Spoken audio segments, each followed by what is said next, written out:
नमस्कार, आपका स्वागत है हमारे इस चैनल जिज्ञासा पे। आज हम चर्चा करेंगे on a scientific perspective on Bhagavad Gita. So topic जो हमने लिया है वो है can human live on other planets. क्या मनुष्य दूसरे ग्रह पर जाकर रह सकते हैं? क्या वो वहां घर बना सकते हैं? आजकल हम देख रहे हैं बहुत सारे मिशन चल रहे हैं ये टेस्ट करने के लिए कि दूसरे ग्रह पे लोग जाकर रह सकते कि नहीं रह सकते हैं। भगवत गीता बहुत पुरानी ग्रंथ है, ओल्डेस्ट ग्रंथ है, और भगवत गीता में सब कुछ दिए गए हैं। कई बार ये हमें सोचना पड़ता है कि भगवत गीता में जो चीजें दी गई हैं क्या उसका साइंटिफिक बेसिस है कि नहीं है, कि भगवत गीता केवल फिलोसॉफिकल है। हमें यहाँ विचार करना होगा और इन सब चीजों को हम यहाँ डिस्कस करने वाले हैं, और सिमिलर वीडियोस हम अपलोड करने वाले हैं ढेर सारे जितने भगवत गीता के श्लोकों पर जिनके साइंटिफिक पर्सपेक्टिव से हम विचार कर सकते हैं। भगवत गीता में साइंटिफिक पर्सपेक्टिव है, इकोनॉमिक पर्सपेक्टिव है, पर्सनल डेवलपमेंट है, कम्युनिटी डेवलपमेंट है। सारा कुछ जो भी एक सिविलाइजेशन को चाहिए सब कुछ भगवत गीता में अच्छी तरह भगवान ने बता के दिया है। सो उसमें से जितने श्लोक हैं जिसपे हम साइंटिफिक पर्सपेक्टिव ढूंढ सकते हैं, देखेंगे, उन सब पे हम चर्चा करेंगे इस जिज्ञासा चैनल पे। सब सब्सक्राइब कीजिए एंड आपको जो भी कमेंट है कमेंट दीजिए and we can discuss on this. So let's start on this topic. So आज हमारे पास साइंस के पास बहुत सारे ऐसी चीजें हैं जिसके द्वारा हम और तलाश कर सकते हैं। जैसे फॉर एग्जांपल ये इजिप्ट का पिरामिड है। अब हम देखेंगे कि ये पेपर देखिए 2021 में 28 दिसंबर को पब्लिश हुआ है। इसमें लिखा है डिजिटल अनरैपिंग ऑफ मम्मी। इसका मतलब है कि अगर हमें पहले जो मम्मीज मिली थी हमें पिरामिड में, अगर हमें उसको पता लगाना है कि अंदर में क्या है, कौन है, किस तरह की चीजें लगी हैं अंदर में, इंसान है कि कुछ चीजें हैं, वो हड्डी किसकी थी, तो ये पता लगाने के लिए हमें उसको खोलना पड़ेगा, उसको अनरैप करना पड़ेगा, देखना पड़ेगा। लेकिन अब ऐसा टेक्नोलॉजी के साथ संभव है कि हम लोग बिना उसको अनरैप किए हुए एक्सरे के द्वारा भी पता लगा सकते हैं। So this is the basic difference between science and technology. Science उन्नत हो सकता है पर उसको विजुलाइज करने के लिए, देखने के लिए टेक्नोलॉजी डेवलप में बहुत सारे हर्डल्स हैं, बहुत सारे प्रॉब्लम्स हैं और बहुत सारे लोगों का सहयोग चाहिए और एफर्ट चाहिए। बिना एफर्ट के वो चीजें नहीं हो सकती, उसके लिए बहुत सारे पैसे भी लगेंगे, बहुत सारे। तो भगवत गीता में जो ज्ञान दिया गया है वो बहुत ही टॉप मोस्ट ज्ञान है। उसको समझने के लिए अगर हम भगवत गीता के एक एक श्लोक को साइंटिफिकली समझना चाहें तो हमें भगवत गीता के रिसर्च करना पड़ेगा और उसमें बहुत सारे पैसे खर्च होंगे। पर वो खर्च कौन करेगा? हम उन्हीं सब चीजों में खर्च करते हैं जिसके द्वारा हमें कुछ इकोनॉमिकल बेनिफिट होती है, हम खर्च करते हैं। और चीज में खर्च करते जिसमें कि हमें लगता है कि ये मानव समाज को और अधिक जानकारी दे सकती है। तो भगवत गीता में ऐसे चीजें हैं जो कि हमको मानव समाज को बहुत सारे इंफॉर्मेशन दे सकती है, जिनके आधार पर अगर मानव समाज रहे तो काफी अच्छा और सुनहरा भविष्य दिखता है। तो हम ये विचार कर रहे हैं कि जैसे आज देखिए कितना अच्छा सुविधा है कि मैं सामने बैठ कर रिकॉर्ड कर पा रहा हूँ, मेरा वीडियो यहाँ आ पा रहा है। लेकिन ऐसी मेरी इच्छा बहुत दिनों से थी पर टेक्नोलॉजी नहीं थी। तो आइडिया होने अलग बात है, नॉलेज होना अलग बात है, लेकिन एक पूरा टेक्निकल इंफ्रास्ट्रक्चर चाहिए होती है जिसमें काफी लिमिटेशन होती है, काफी समय लगता है और काफी प्रयास करनी पड़ती है, बहुत लोगों को मिलकर काम करना पड़ता है। तो भगवत गीता जो श्लोक है उसमें बहुत सारे नॉलेज है, उसको अगर हम साइंटिफिकली हम समझना चाहें तो बहुत सारा इंफॉर्मेशन है। तो हमें साइंस और टेक्नोलॉजी को अच्छी तरह समझना पड़ेगा। तो यहाँ पर हम आज कुछ लोगों को लेकर चर्चा करेंगे और देखेंगे कि साइंटिफिकली हम कैसे समझ सकते हैं और कितना एफर्ट लगाना पड़ेगा हमें। सो जो हमारा ओरिजिनल प्रश्न है जिसके लिए ये वीडियो हम बना रहे हैं कि क्या इंसान दूसरे ग्रह पर रह सकते हैं, तो उसके साथ और कुछ प्रश्न आते हैं। Can there be life on other planets? क्या दूसरे ग्रह पर लाइफ हो सकती है? अभी तक हम मार्स पे गए हैं और बहुत सारे एफर्ट्स चल रहे हैं, हम चांद पे भी जा चुके हैं और हम देख रहे हैं कि वहां पे लाइफ है कि नहीं। तो अगर एक इंसान जब चांद पे जाता है तो वो खुद ही एक लाइफ है। चांद पे जब जा चुका है तो खुद एक लाइफ है। तो चांद पे खड़ा होकर के अगर कहे कि चांद पे लाइफ है कि नहीं, तो है। वो जो आदमी वहां खड़ा है, जो एस्ट्रोनॉट खड़ा है, वही लाइफ है, वहां खड़ा है वो। बट कंडीशन ये है कि क्या इंसान जो वहां पे खड़ा है वो वहां पे अपना घर बसा सकता है कि नहीं सकता है? क्या वो हमेशा के लिए वहां रह सकता है कि नहीं रह सकता है? तो प्रश्न आता है कि can life exist in very extreme conditions? जो प्रकृति में, जो बाहर स्पेस में दूसरे ग्रह पे जो जैसा मौसम है, क्या वहां पे जिंदगी रह सकती है कि नहीं रह सकती है? और अगर जिंदगी रह सकती है तो किस तरह के कंडीशन चाहिए वहां पे जिंदगी को रहने के लिए, एक लाइफ को रहने के लिए किस प्रकार के कंडीशन चाहिए? और अगर इंसान उस एक्सट्रीम कंडीशन में सरवाइव करना चाहे तो उस इंसान को किस प्रकार की मेहनत करनी पड़ेगी, मतलब कैसा एनवायरनमेंट बनाना पड़ेगा। अब जिस प्रकार का एस्ट्रोनॉट ड्रेस पहनकर जाते हैं वहां पर, अब उसी ड्रेस में तो हमेशा नहीं रह सकते। जैसे हमको नहाना है, खाना बनाना है, कुछ काम करना है, तो उसके लिए तो जैसा एस्ट्रोनॉट का सूट होता है उसी प्रकार का पूरा घर बनाना पड़ेगा अगर हमको वहां रहना पड़े। हम यहाँ देखते हैं कि इस कोरोना काल में जब कोविड फैला था 2021, जब कोविड काफी चरम सीमा पे थी, तो पूरे देश में कुछ लोगों को, कुछ लाख लोगों को ऑक्सीजन सप्लाई करने के लिए कितनी हाहाकार मची थी। हम प्रिपेयर नहीं थे तो ऑक्सीजन सप्लाई के बिना कितने लोगों की मृत्यु हो गई। इस प्रकार हम जान सकते हैं कि अगर चांद पर या मार्स पर या जुपिटर पे, अगर कहीं पे अगर ऐसा माहौल बनाना है या दूसरे किसी जगह पे जहां में कि अर्थ जैसा जगह हो, वहां पे सॉलिड जमीन हो और कुछ रह सकते हैं, तो वहां पे कैसा जीवन होगा? या दूसरे गैलेक्सी में, दूसरे जो सिस्टम है हमारे स्पेस में, वहां पे अगर जिंदगी होगी तो किस प्रकार जिंदगी होगी? भगवत गीता के हिसाब से हम क्या समझते हैं, उसमें जो पर्सपेक्टिव दिया गया है उसे हम कैसे समझ सकते हैं?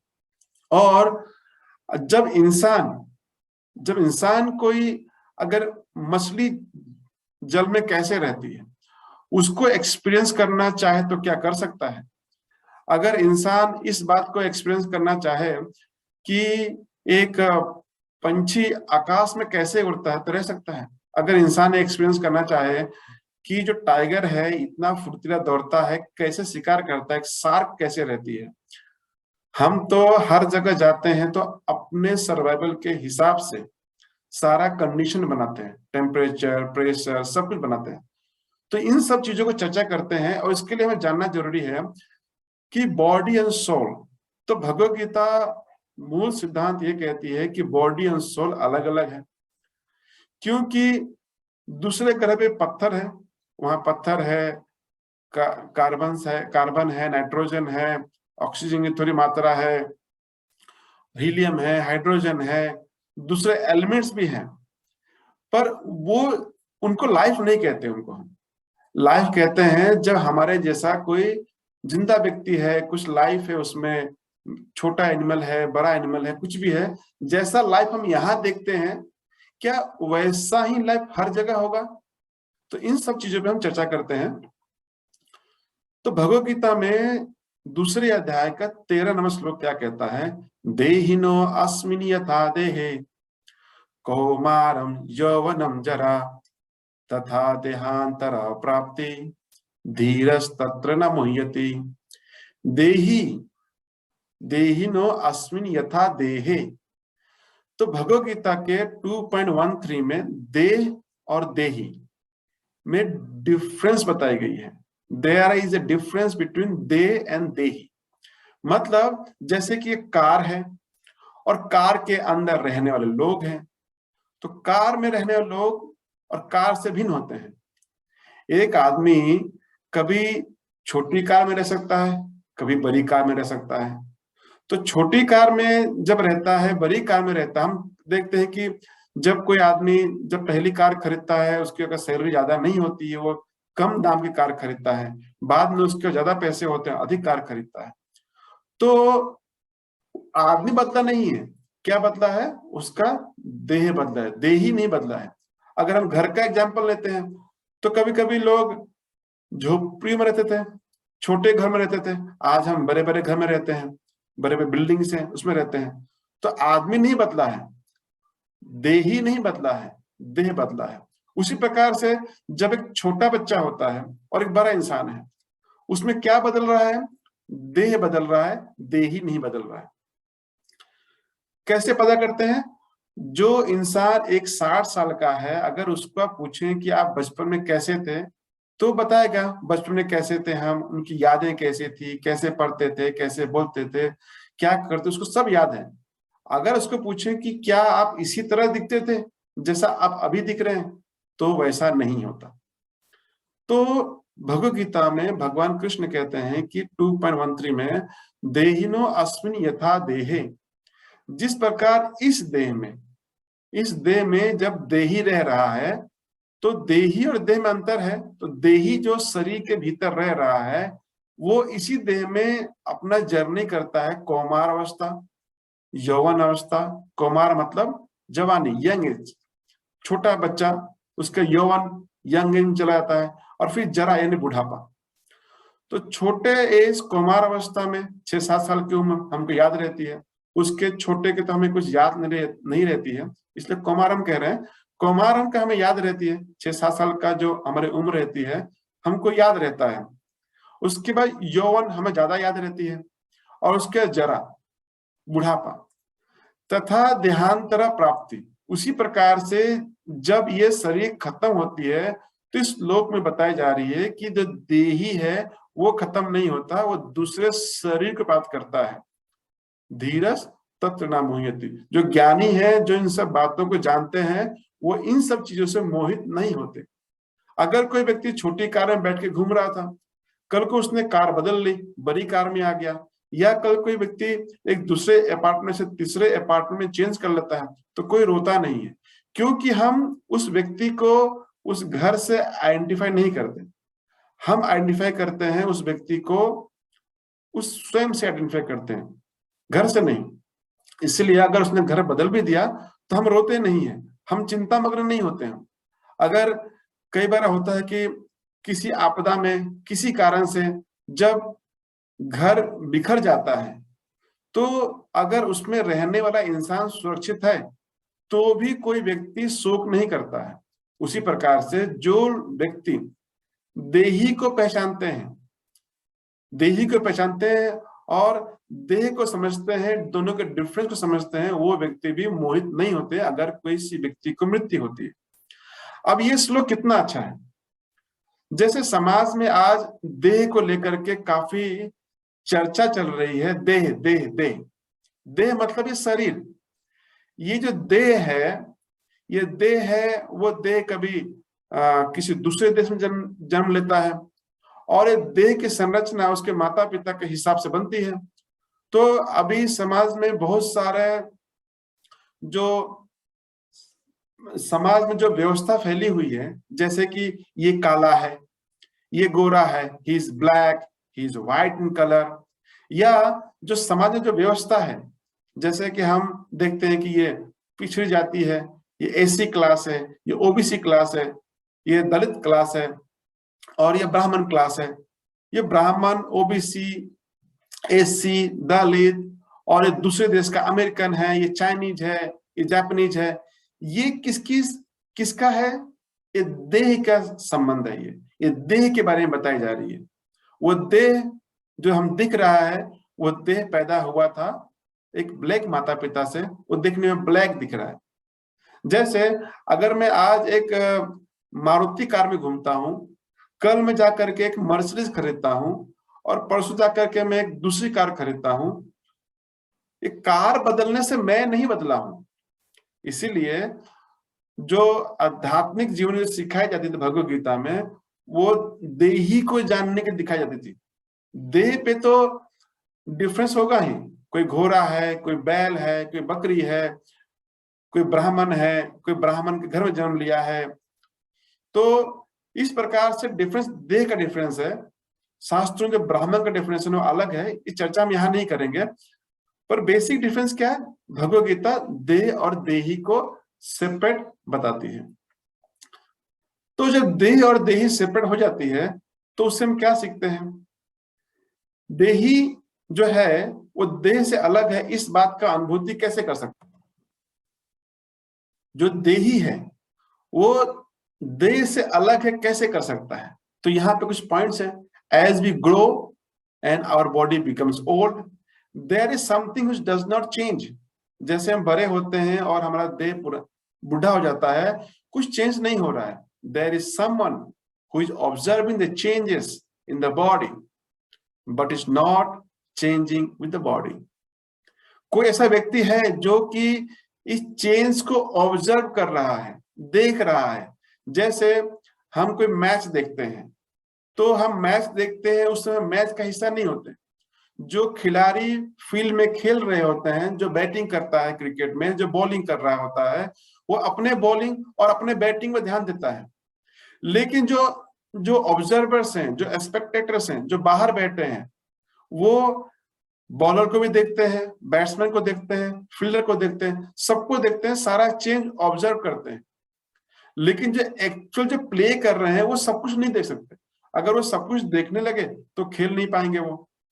उसी प्रकार से इस शरीर में बहुत सारे बदलाव हो रहे हैं। हम छोटे थे, फिर बड़े हुए, फिर जवान हुए, फिर बुढ़ापा आ रही है, ये सारा चेंजेस ऑब्जर्व करते हैं। एक आदमी जब बुढ़ा होता है वो कभी कभी सोचने लगता है, मेरे मन में आज भी इच्छा होती है कि मैं कूदूं, मैं अलग अलग चीजें खाऊं, मैं घूमने जाऊं, मैं दौड़ूं, मैं भागूं।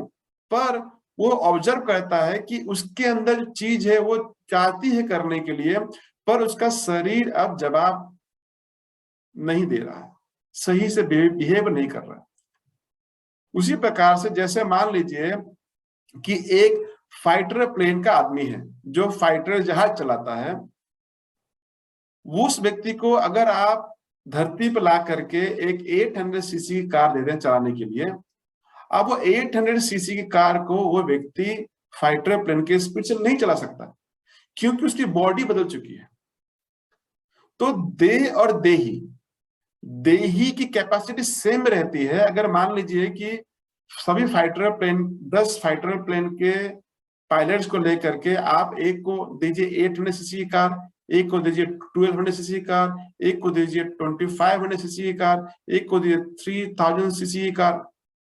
अब दोनों में जो देही था, जो फाइटर प्लेन के जो पायलट थे, वो सबको बराबर ट्रेनिंग मिली हुई है। लेकिन इस समय जो देह मिला है, जो गाड़ी मिली है, वो अलग अलग मिली है। अब वो कंपटीशन नहीं कर सकते, क्योंकि वो देह सपोर्ट नहीं करता। It is not affected by the change in body. जो देही है वो देह के चेंज से अफेक्टेड नहीं होता है। हम भले ही बीमार पड़े हों, लेकिन हमारे अंदर जो एंजॉय करने की जो प्रवृत्ति है वो खत्म नहीं होती है। कई आदमी ऐसे हैं जो कि मरने के कगार पे होते हैं, लेकिन फिर भी उनके अंदर में जो है उत्साह, उमंग बना रहता है, वो भी एंजॉय करना चाहते हैं। कोई है जो शरीर में एंजॉय करना चाहता है, पर शरीर उसको साथ नहीं दे रहा है। ये क्लियर अंडरस्टैंडिंग है कि हम देह नहीं है, देही है, हमारा देह सपोर्ट नहीं कर रहा है। इसीलिए देह के आधार पर एक व्यक्ति को नीचा, एक व्यक्ति को ऊंचा, एक व्यक्ति को छोटा, एक व्यक्ति को बड़ा मानना उचित बात नहीं है। देही के आधार पर मानना चाहिए। कोई व्यक्ति का शरीर छोटा हो सकता है, लेकिन उसके अंदर जो देही है वो काफी ज्ञानवान, काफी गुणवान और अधिक मात्रा में कैपेबल हो सकता है। देन जो आदमी का देह बहुत बड़ा है, या जिसका देह इस धरती पे बहुत समय बिता चुका है।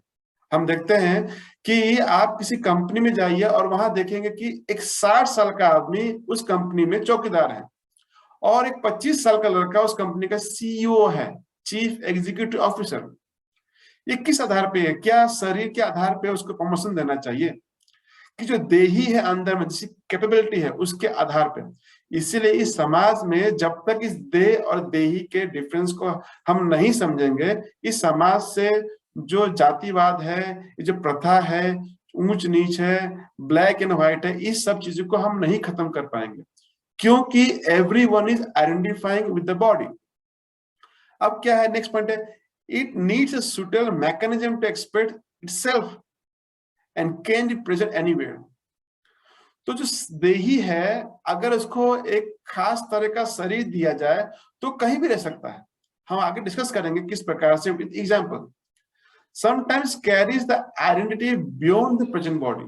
ऐसा पाया गया है कि जो शरीर में देही रह रहा है वो अपनी आइडेंटिटी को दूसरे शरीर में भी कैरी करता है। एंड उसका उदाहरण क्या है? री इनकारनेशन के बहुत सारे एग्जाम्पल्स हैं। मैंने यहाँ पर एक जेम्स लेनिंजर का एग्जाम्पल लिया है। वो अमेरिकन री इनकारनेशन केस स्टडी है, जिसमें कि जो जेम्स लेनिंजर थे वो एक फाइटर प्लेन के पायलट थे और उनकी मृत्यु होती है फाइटर प्लेन में रहते हुए। उनका जो दूसरा जन्म होता है जेम्स लेनिंजर, उस समय छोटे उम्र में ही वो सारी घटनाओं का वर्णन करते हैं कि मैं कैसे फाइटर प्लेन का पायलट था और किस प्रकार युद्ध में मैं मारा गया मैं। तो सारा केस स्टडी है, यहाँ पे एक लिंक दिया गया है, उस लिंक को आप देख सकते हैं जा करके। और ऐसे री इनकारनेशन के बहुत सारे स्टोरीज हैं। मेरे खुद के अनुभव में मैं जानता हूं एक लेडीज को जिनको अपनी पूर्व जन्म याद थी। वो लेडी उस घर में गई भी थी, मैं उनसे स्वयं मिला हूं, उस घर में गई भी थी, उनको सब कुछ याद था। आज की डेट में वो 80 से ज्यादा एज की है, पर उनको अभी भी कुछ बातें सब याद हैं। लेकिन जब उस घर में गए थे तो लोग उनको नहीं पहचान पाए, क्योंकि हमारी आदत बनी है देह के आधार पर चीजों को समझने के लिए। तो हम आगे देखते हैं भगवद गीता का 2.24 श्लोक, अच्छेदो अयम अदाह्यो अयम, अच्छेदो अयम अदाह्यो अयम, अक्लेद्यो असोस्य एवच, नित्यः सर्वगतः स्नानो अचलो अयम सनातनः। अब इस श्लोक में 2.24 में जो देही है उसका कुछ कैरेक्टरिस्टिक दिया गया है, जिसको हमने यहाँ पे 9 पॉइंट्स में समराइज किया है। क्या कह रहे हैं? अनब्रेकेबल है। जो देही है उसका टुकड़े टुकड़े तोड़ नहीं सकते, इनसोल्युबल है। इनसोल्युबल मतलब आप उसको किसी चीज में डाल दीजिए वो घुलेगा नहीं। कैन नॉट बी बर्न, उसको जला नहीं सकते। Can not be dried, dried मतलब उसको सुखा नहीं सकते। सुखाना मतलब जैसे कि फ्रूट्स होते हैं, फ्रूट्स के अंदर पानी कंटेंट होता है, उसको पानी निकाल दीजिए तो सूख गया वो। तो उसमें ऐसा कुछ नहीं है कि आप कुछ घटा बढ़ा सकते हैं, मतलब उसमें से आप कुछ निकाल दीजिए तो कम हो जाए, कुछ जोड़ दीजिए तो बड़ा हो जाए, ऐसा नहीं है। बर्न करना मतलब हम साइंटिफिकली समझते हैं कि अगर किसी को जलाना पड़े तो it is like oxidation, reaction with oxygen, oxygen से रिएक्ट करता है, बर्न करता है। या जैसे हम किसी लकड़ी को जलाते हैं तो राख बन जाती है, उसका स्वरूप बदल जाता है। तो देही है, उसके स्वरूप में कुछ बदलाव नहीं किया जा सकता। तो अनब्रेकेबल है, इनसोल्युबल है, उसको जला नहीं सकते, उसको सुखा नहीं सकते। वो कैसा है? वो एवर लास्टिंग है, वो जैसा है वैसा ही रहता है, कभी चेंज नहीं होता। Present everywhere, this is the most important, नित्य सर्वगत स्थानुर अचलो अयम सनातना। हर जगह है, जो जीवात्मा है वो हर जगह पे है, ऐसा कोई स्थान नहीं है जो वहां पे वो नहीं। तो ऐसा कोई स्थान नहीं है जहां मतलब की जीवात्मा नहीं रह सकती है, वो हर जगह रहती है, हर जगह पे जीवात्मा रह सकती है। बट उसको एक्सप्रेस करने के लिए उसे एक खास तरह के शरीर की आवश्यकता पड़ेगी। अगर उसको शरीर मिल जाती है तो वो अपने आप को एक्सप्रेस करेगी इस संसार में। इस संसार में एक्सप्रेस करने का अर्थ क्या होता है? जैसे जैसे कि हमें मेरा मोबाइल फोन है, मोबाइल फोन जो है, लेकिन मेरा मोबाइल फोन अभी बज नहीं रहा है क्योंकि किसी ने उसमें नंबर डायल नहीं किया है। तो there has to be interaction at sufficient energy level. तो इंटरेक्ट करने के लिए ये संसार में इस तरह से चलता है। जैसे कि कुछ रेज ऐसी होती हैं जो कि हमारे बॉडी के स्किन को पास कर जाती हैं पर हड्डी को पास नहीं कर पाती। पर कुछ रेज ऐसी होती हैं जो कि इस दीवार को भी पार कर जाती हैं। उसी प्रकार से कुछ रेज ऐसी होती है जो दीवार को पार नहीं कर पाती। तो इलेक्ट्रोमैग्नेटिक रेडिएशन में डिफरेंट रेडिएशन हैं और डिफरेंट फ्रीक्वेंसी पे वो अलग अलग काम करती हैं। जैसे एक्सरे है, एक्सरे जो है हमारे स्किन को पार कर जाती है पर वो हड्डी को पार नहीं कर पाती। इसी सिद्धांत पे हम एक्सरे करते हैं और हड्डी टूटी है, उसमें क्रैक है, पता लगा पाते हैं। उसी प्रकार से जो देही है वो इस संसार में अगर इंटरेक्ट करना चाहता है, he needs a proper medium to interact. Otherwise वो देही सेल्फ सफिशिएंट है, ही कैन सर्वाइव, सर्वाइव नहीं कहना चाहिए, he self sufficient and because he is everlasting, उसका कभी अंत नहीं होता है, वो सनातन है, वो इटर्नली एग्जिस्ट करता है, उसमें कुछ चेंज नहीं होता है। तो ये जो देह है, देही के भेद को हमें समझना है तो अनचेंजेबल है, इमूवेबल है एंड इटर्नली एग्जिस्ट करता है। अच्छेद्यो अयम अदाह्यो अयम अक्लेद्यो अशोष्य एव च नित्य सर्वगत स्थानु अचलो अयम सनातनः। सो भगवद गीता के 2.24 श्लोक में भगवान ने जो देही है, जो सोल है, जो आत्मा जिसको कहते हैं हम लोग, उसके 9 पॉइंट्स बताए हैं, 9 पॉइंट्स बताए हैं। जो कैरेक्टरिस्टिक है, 9 कैरेक्टरिस्टिक एक ही श्लोक में भगवान ने बता दिए हैं। उन हर एक कैरेक्टरिस्टिक को अगर हम टेस्ट करना चाहें तो हमें काफी मेहनत लगेगी और समझना पड़ेगा। जैसे हिग्स बोसन है या जैसे इलेक्ट्रॉन्स है। हिग्स बोसन के बारे में हमने बहुत सुना था, उसको लोगों ने कहा था गॉड पार्टिकल मिल गया हमको हिग्स बोसन। उसको पता लगाने के लिए 13.25 बिलियन यूएस डॉलर खर्चे हुए थे। और ऐसा नहीं था किसी एक इंसान ने उसको पता लगाया था, उसको पता लगाने के लिए पूरी team of experienced and learned scientist थे। उसके बाद आईटी इंफ्रास्ट्रक्चर्स, उसके बाद काम करने वाले लोग, फिर पैसा, फिर फंडिंग, फिर मोटिवेशन, फिर उत्साह, सब कुछ लगा था करने के लिए। और इतना सारा पैसा खर्चा करने के बाद हमें हिग्स बोसन के बारे में पता चली। पर अगर हम उसी प्रकार से अगर हम लोगों को लगाएं, पैसा खर्च करने को कोई तैयार हो, चीजें हम पढ़ें, समझने का कोशिश करें, तो जिस प्रकार से अभी हजारों सालों के बाद हम अभी 2022 में एंटर कर रहे हैं, तो 2000 इयर्स आफ्टर बीसी हमें हिग्स बोसन के बारे में मालूम चल रही। उसी प्रकार से अगर हम आत्मा के बारे में पता लगाने की कोशिश करें, हो सकता है कि हम कुछ मैकेनिज्म पता लगा सकें जिससे हमें क्लू मिले कि आत्मा है। पर हमें उसको जानना तो पड़ेगा, पहले मानना पड़ेगा पहले, देन मोटिवेशन चाहिए करने के लिए। तो इतना पैसा कोई लगा नहीं सकता, कोई समय दे नहीं सकता। लेकिन भगवद गीता के हिसाब से हम एज ए साइंस तो हम जान सकते हैं। टेक्नोलॉजी डेवलप होगी तब डेवलप होगी, लेकिन आज के डेट में मुझे अगर जानना है देह और देही के बारे में, I can not wait for technology develop, because मैं अगले 1000 साल तक इस शरीर में नहीं रहने वाला। ये शरीर बदल जाएगा, शरीर आज का सिचुएशन कल सेम नहीं रहेगा। इसीलिए हमको देह और देही के बारे में भगवद गीता से जो जानकारी है उसको प्राप्त कर लेना चाहिए और उसको मान करके हमें आगे बढ़ना चाहिए और अपने डिसीजन उस हिसाब से बनाने चाहिए। जैसे हम कुछ एग्जांपल लेते हैं कि जैसे लाइफ इन डीप सी, हम देखते हैं कि समुद्र के बहुत गहरे स्थान पर जहां में कि ऑक्सीजन में नहीं रहती है, वहां पर भी कुछ जीव रह सकते हैं। उसको कहते हैं, कुछ उनका नाम है लूसिफेरस। वो बिना ऑक्सीजन के भी रह सकते हैं वो लोग। एंड वो कैसे रहते हैं? They do not have mitochondria, जो कि हमारे सेल में रहती है माइटोकॉन्ड्रियास, उनके अंदर माइटोकॉन्ड्रियास नहीं रहते हैं, वो दूसरे मैकेनिज्म से रहते हैं। वो जैसे कि बहुत सारे एनारोबिक बैक्टीरिया रहते हैं जो बिना ऑक्सीजन के जिंदा रह सकते हैं, उस प्रकार से वो रहते हैं। ये रिसर्च पब्लिश हुआ है, उसका रेफरेंस स्लाइड में आप देख सकते हैं, आप ढूंढ सकते हैं। तो बिना ऑक्सीजन के भी एक जीव रह सकता है इस संसार में, अगर उसको सुटेबल बॉडी चाहिए। तो अगर हम उसके जैसा रहना चाहते हैं तो हमको एक ऐसा शरीर चाहिए जिसमें माइटोकॉन्ड्रिया ना हो। दूसरा एग्जाम्पल लेते हैं, और भी एग्जाम्पल, जैसे हम पढ़ते हैं कि जो समुद्र है उसमें अगर हम 1100 मीटर तक जाएं, 1100 मीटर पे तो सनलाइट भी नहीं पहुंच पाती है, और वहां पे प्रेशर कितना होती है, 1100 एटमॉस्फेरिक प्रेशर रहती है। इतना अधिक प्रेशर रहता है कि कुछ भी चीज को क्रश कर दीजिएगा, वो प्रेशर चीजें क्रश हो सकती हैं। और टेम्परेचर वहां पे काफी कम रहता है, कम टेम्परेचर वहां पे ऑक्सीजन ही बहुत कम रहती है। तो देखा जाए वहां पे हमारे जैसे लोग रह नहीं सकते, लेकिन फिर भी वहां पे बहुत तरह के जीव रहते हैं, पूरा कंप्लीट इकोसिस्टम रहता है वहां पे।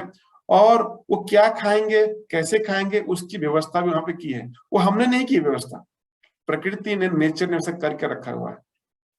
उनके सरवाइव करने का तरीका कैसा है, तो उनके जो मेम्ब्रेन्स है, प्रोटीन्स है, वो प्रेशर रेजिस्टेंस स्ट्रक्चर के बने हुए हैं। तो अगर हमको उतने डीप में जाके रहना है तो हमारे शरीर में वो बदलाव करने पड़ेंगे, उस प्रकार से शरीर बनाना पड़ेगा, तो हम जाके रह सकते हैं। पर हम देखेंगे कि जिस तरह से मैं आज बात कर पा रहा हूं, लेकिन जो मछलियां जो अंदर रहती हैं उस प्रकार से बात नहीं कर सकती, क्योंकि उनके शरीर में उस प्रकार का डेवलप ब्रेन नहीं है। तो हम उस जीवन से इस जीवन बेहतर है, क्योंकि हम इस मनुष्य शरीर में डेवलप बुद्धि है, सब कुछ समझ सकते हैं। मछलियां ये रिसर्च नहीं कर सकती कि धरती पे इंसान कैसे रहते हैं, और धरती पे इंसान किस प्रकार से एरोप्लेन चलाते हैं और बड़ी बड़ी बिल्डिंगे बनाते हैं, क्या करते हैं। वो मछलियां रिसर्च नहीं कर सकती, पर हम इंसान कर सकते हैं, क्योंकि हमारे पास में विकसित बुद्धि है। इसलिए हम इंसान को मछलियों के जैसे रहने की आवश्यकता नहीं पड़नी चाहिए और नहीं सोचना चाहिए। और अगर हमको जो देही है, उस देही को ट्रांसफर करके उस मछली के देह में डाल दिया जाए, तो एक तरह से क्या हो गया, हम नीचे की तरफ चले गए, हमारा पतन हो गया हमारा। और देखते हैं जीव कहाँ का रह सकता है। जीव जो है आग में भी रह सकता है, जीवात्मा है, आग में भी रह सकती है। बहुत सारे फंगीज हैं, इसको पायरोफिलस फंगी कहते हैं, वो आग के अंदर भी रह सकते हैं, जिंदा रह सकते हैं।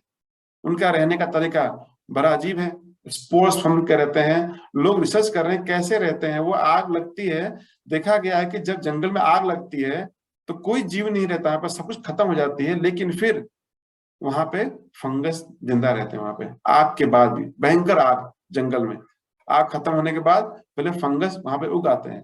वो फंगस वहां पे कैसे जिंदा बच गए, क्योंकि जो उनका बनावट था, उसका बनावट अलग था, और उसके अंदर जो देही था उसने फिर एक्सप्रेस करना शुरू कर दिया उसने। तो आग के अंदर भी रह सकता है। तो हम देख रहे हैं किस प्रकार से जो जीव है वो एक्सट्रीम कंडीशन में रह सकता है, अगर उसको एक सुटेबल शरीर मिला जाए। उसी प्रकार से हम देखते हैं कि एक life in deep hydrothermal vents, जो कि समुद्र की गहराई में करीबन 2700 मीटर गहराई में ऐसे पाए गए हैं कि नीचे से गरम गरम पानी निकलती है, और उस गरम पानी के जो तापमान है वो 8 से 120 डिग्री सेंटीग्रेड तक हो सकती है। कोई सनलाइट नहीं होती है। वहां पर भी कुछ ऑर्गेनिज्म रहते हैं, वो हाइड्रोजन सल्फाइड से शुगर बनाने का काम करते हैं हम लोग। तो वो बैक्टीरिया को जब लोगों ने ढूंढा तो लोगों ने सोचा कि हो सकता है कि जो जीवन की शुरुआत उसी हाइड्रोथर्मल वेंट से हुई हो, और फिर जीवन जो है प्रोग्रेस करके यहाँ आ गई। तो खैर वो कैसे हुआ था हम उसके बारे में यहाँ चर्चा नहीं करेंगे। हमारा विषय ये है कि जो देही है, जो सोल है, वो किसी जगह पे भी रह सकता है, अगर उसको सुटेबल शरीर मिले, वो अपने आप को एक्सप्रेस कर सकता है। तो हम इंसान उस हाइड्रोथर्मल वेंट में जाके नहीं रह सकते, क्योंकि हमारा शरीर जो है इस धरती पर रहने लायक बना हुआ है। आगे देखते हैं कि कुछ जीवात्मा ऐसी हैं जो कि वोल्केनो में भी रह सकती है। वोल्केनो में कोई इंसान या दूसरे जीव नहीं जिंदा रह सकते, क्योंकि उनका शरीर की बनावट वैसी नहीं है, वो वहां नहीं रह सकते। अगर इंसान को दूसरे ग्रह पर रहना है, दूसरे जगह जाना है, तो इंसान भी चले जाते हैं। लेकिन उनकी शरीर की बनावट अलग ड्रेस पहनना पड़ता है। अभी हाल ही में पाया गया है कि जो स्पेस स्टेशन है, उस स्पेस स्टेशन के बाहरी सतह पर कुछ बैक्टीरिया पाए गए हैं। लोग उस पर रिसर्च कर रहे हैं कि स्पेस के बाहरी सतह को, जिसको completely any free from any microbe समझा जाता था, वहां पर भी जीव कैसे आकर रह रहे हैं, कैसे बैक्टीरिया आ गए, उनका क्या डीएनए कंपोजिशन है, क्या उनका शरीर का बनावट है, ये सारा रिसर्च चल रहा है। यहाँ पे एक लिंक दिया गया है, आप देख सकते हैं लिंक पे कैसे रहते हैं। तो जीवात्मा स्पेस में रह सकती है, जीवात्मा आग में रह सकती है, जीवात्मा वोल्केनो पे रह सकती है, जितने भी एक्सट्रीम कंडीशन आप सोच लीजिए, जीवात्मा वहां भी रह सकती है। तो भगवत गीता में कहा गया है कि जीवात्माएं जो हैं वो सूर्य ग्रह पर रह सकती है। अब मैं कहूंगा सूर्य ग्रह पे तो ये काफी लोग समझेंगे कि ऐसा सही नहीं है, क्योंकि वहां पर जो जीवात्मा है उनके शरीर की बनावट अलग हो सकती है, वहां रह सकते हैं वो हमारे जैसे नहीं रहेंगे वो, क्योंकि हमारा जैसा शरीर, हमारे जैसे चीजों का बना हुआ एलिमेंट का शरीर वो सन के ऊपर नहीं रह सकता है। सन के ऊपर काफी प्रचंड गर्मी है। हम देखते हैं कि अगर सन का तापमान यहाँ पर अगर 50 डिग्री से क्रॉस कर जाए तो हमको लगेगा हम जीवित नहीं रहेंगे। हम जीवित नहीं रहेंगे, हम तो जीवित रहेंगे ही, ये जो हमारा शरीर है वो साथ नहीं देगा। जैसे अगर मान लीजिए कि मैं कार लेके जा रहा हूं और आगे बहुत बड़े पानी का रोड भरा हुआ है, मैं वहां पे गया और कार मेरी फंस गई, तो कार मेरी फंस गई तो मैं नहीं फंसा हूं, कार फंसी है। मैं कभी भी कार से बाहर निकल के बाहर जा सकता हूँ, कार को ही छोड़ सकता हूँ। उसी प्रकार से जो सेल्फ रियलाइज्ड हैं, जो इस बात को समझ चुके हैं कि हमें देह नहीं है, देह ही है, तो देह के बदलाव से देह के ऊपर कोई कमेंट करता है, उस बात से वो बिल्कुल प्रभावित नहीं होते। यहाँ पे कुछ एग्जाम्पल देखिए। जो इंसान है, अगर इंसान दूसरे एटमॉस्फेयर में रहने का प्रयास करता है तो रह लेता है। जैसे हम आकाश में भी उड़ जाते हैं, आकाश में पंछी की तरह उड़ने की ख्वाहिश किया हमने, वहां चले गए। लेकिन जैसा हम टी शर्ट और शर्ट और पैंट और कोट पहन के यहाँ ऑफिस में बैठ सकते हैं, घर में बैठ सकते हैं, उस प्रकार से हम आसमान में नहीं जा सकते। हम आसमान में जाएंगे तो हमारे लिए वो परमानेंट जगह नहीं है, हमको वापस अपने ओरिजिनल स्थिति में यानी इस धरती पर आना पड़ेगा, जहां में कि हमारा शरीर फेवरेबल है, हम सांस ले सकते हैं, खा सकते हैं, पी सकते हैं।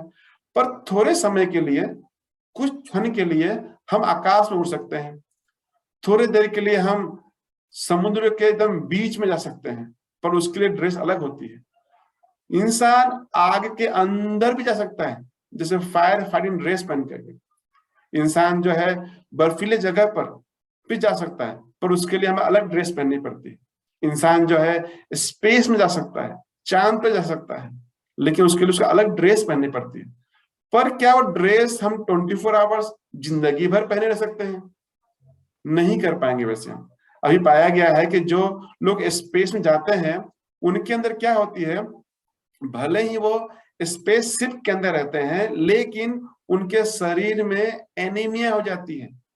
मतलब हमारे शरीर में जो धरती पे रहते हैं, तो जितना ब्लड सेल डेड होते हैं उसी मात्रा में ब्लड सेल और बनते रहते हैं। तो हमारे शरीर में जो आरबीसी है, रेड ब्लड सेल काउंट है, वो बराबर रहती है। लेकिन अब पाया गया है कि जो लोग स्पेस में जा रहे हैं उनको एनीमिया हो जाती है। एनीमिया मतलब उनके जो ब्लड सेल ज्यादा मरने लगते हैं। हमारा शरीर किसी और एनवायरमेंट के लिए बना नहीं है। हम आर्टिफिशियली जानने का प्रयास करें तो बहुत डिफिकल्टी होने वाली है। एक तो अगर हमें ऑक्सीजन की कमी हो जाए तो ऑक्सीजन लेने के लिए हमें कितना परेशान होना पड़ता है, हम जी नहीं सकते। तो उस जगह पर ऑक्सीजन, पानी, खाना पानी सब कैसे लाएंगे? इस धरती पे हम अपना अनाज उगा सकते हैं, फिर भी कितने लोग भूखे सोते हैं, उनको खाना नहीं मिलता है। आप जरा सोचिए, उस जगह पे जहां में कि हमारे खाने लायक चीजें नहीं रहेंगी, हम सरवाइव नहीं कर सकते। भले ही कोई व्यक्ति मछली खाता हो, कोई व्यक्ति मांस खाता हो, लेकिन फिर भी वो केवल मछली और मांस खा के बहुत दिनों तक नहीं रह सकता।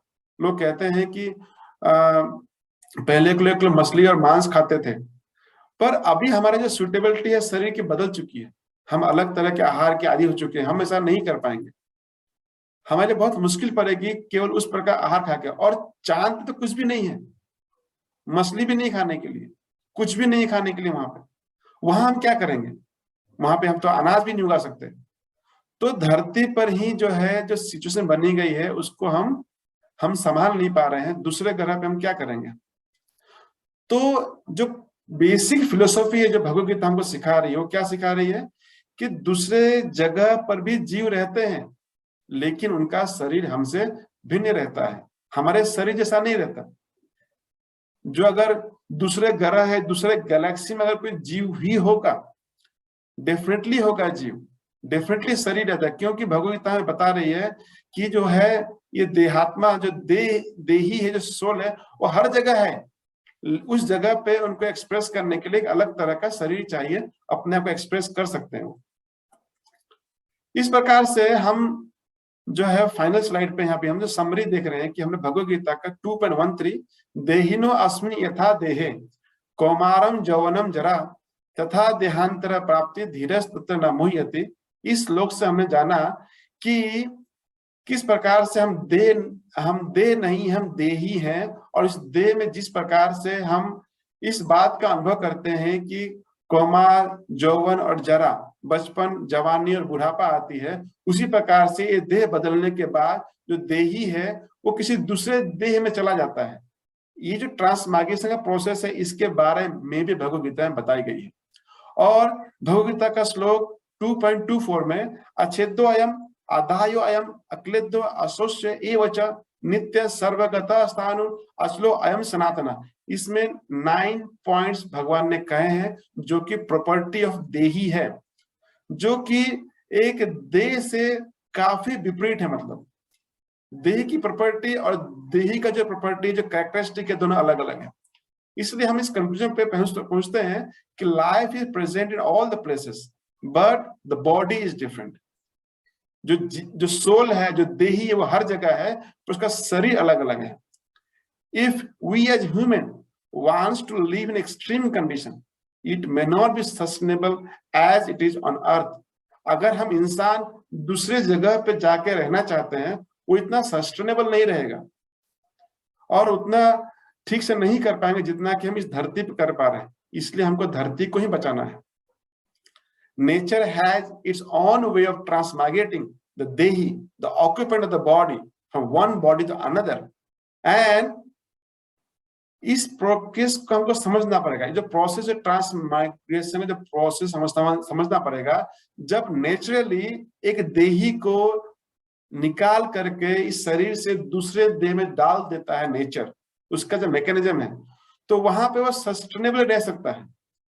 मैं कुत्ते की जैसी आवाज निकाल सकता हूँ, एक बार दो बार कोई फंक्शन करके कुत्ते से आवाज निकाला और वाहवाही ले लिया।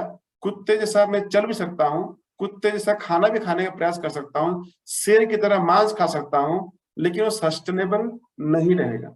हमें छोड़ दिया जाए कि चलो तुम मांस खाओ। अब जो है एक बकरी है, एक मुर्गी है, उसके पीछे मैं भागा जैसे शेर भागता है, उसको जिंदा पकड़ा, जिंदा उसको फाड़ दिया और खा गया। इस प्रकार के हम जिंदगी बहुत दिन नहीं जी पाएंगे। अगर वैसा रहता तो इंसान अब तक वैसा ही करते रहता।